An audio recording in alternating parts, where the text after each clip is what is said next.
अस्सलाम वालेकुम दोस्तों। आज हम कुछ ऐसे सवालात लेकर आए हैं जो लोग हर किसी से नहीं पूछ पाते हैं और पूछते हुए हिचकिचाते हैं। ख़ास करके जो नौजवान होते हैं जिनकी नई नई शादी हुई होती है, उनके माइंड में कुछ सवालात होते हैं जिनको लेकर वो बहुत कन्फ्यूज़न में रहते हैं। तो आज हम उन सवालों पर बात करते हैं, जिसमें से सबसे पहला सवाल है, क्या हम बिस्तरी से पहले दुआ पढ़नी चाहिए? तो इसका जवाब है हाँ, हम बिस्तरी से पहले दुआ ज़रूर पढ़नी चाहिए, क्योंकि जो शैतान होता है या कोई जिन्नात होते हैं वो हमेशा हमारे आसपास रहते हैं। लिहाजा उनसे बचने के लिए हमें दुआ ज़रूरी तौर पर पढ़नी चाहिए। और दुआ पढ़ने से क्या होता है कि हमारा जो भी हम बिस्तरी करते हैं वो क्या होता है, वो महफूज रहती है इन सब की आँखों से। और हम बिस्तरी की दुआ भी मैं आपको बता देती हूँ। ये हम बिस्तरी की दुआ है, इसका आप चाहें स्क्रीनशॉट भी ले सकते हैं। और आप कुछ भी करने से पहले, यानी कि हम बिस्तरी करने से पहले इस दुआ को ज़रूर पढ़ें और दोनों लोग पढ़ें। फिर हमारा दूसरा सवाल है, क्या हम बिस्तरी के बाद पहने हुए सभी कपड़े नापाक हो जाते हैं? इस टॉपिक पे भी कुछ लोगों के बहुत सवाल रहते हैं, क्योंकि वो कंफ्यूज हो जाते हैं कि हम बिस्तरी के बाद जितने भी कपड़े पहने हैं सारे कपड़े नापाक हो जाते हैं।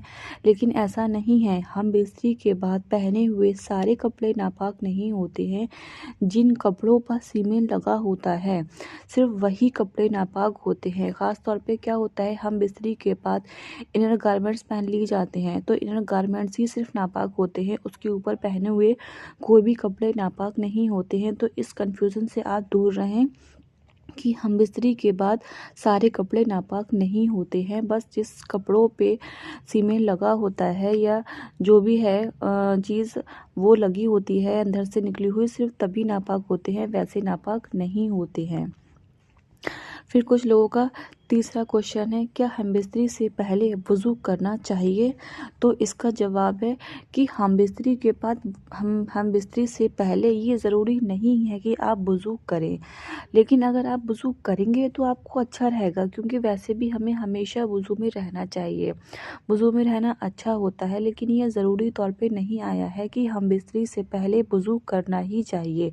कोशिश करें कि आप वज़ू कर सकते हैं तो कर लें। अगर कुछ ऐसी सिचुएशन है कि आप वज़ू नहीं कर पा रहे हैं तो कोई ज़रूरी नहीं है। फिर है एक चौथा क्वेश्चन जो कि बहुत ज़्यादा लोगों के दिमाग में रहता है। बहुत ज़्यादा लोग इसके ऊपर स्टक रहते हैं कि क्या ऐसा सही है करना या नहीं है सही करना। जो कि है, क्या इस्लाम में वाइफ के प्राइवेट पार्ट को सक कर सकते हैं या लिक कर सकते हैं या मुंह से या ज़ुबान से टच कर सकते हैं, चाहे वो हस्बैंड हो वाइफ के लिए या वाइफ हो वो हस्बैंड के लिए। तो ऐसा क्या है इस्लाम में, शरीयत में, वैसे तो शरीयत ने बहुत सारे शौहर बीवी को दरमियान कोई भी पर्दा नहीं रखा है, बहुत सारे हक दिए हैं। हस्बैंड को वाइफ का और वाइफ को हस्बैंड का लिबास बताया है, जब तक कि वो हया, पाकीज़गी और नुकसान से पाक है। बीवी की शर्मगाह पर ज़बान लगाना या फिर औरत शख्स के बारे में इस्लाम में बिल्कुल ही मना किया गया है। इस्लाम में ऐसा करना बिल्कुल मना है और कुछ उलमा इसे गैर पसंदीदा यानी कि मकरूह कहते हैं, क्योंकि इस्लाम में नजासत बाहर आती है। हमेशा सफाई, हया और नजासत से बचने का ख्याल ज़रूर रखा जाए।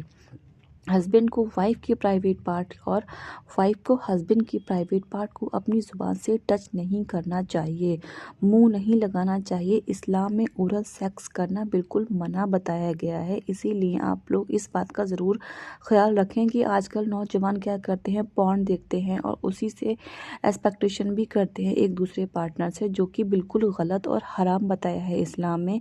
तो इन सभी बातों से इस्लाम ने दूर रहें और अपने इस चीज़ को, इस खूबसूरत चीज़ को पाकीज़गी के साथ कायम रखें।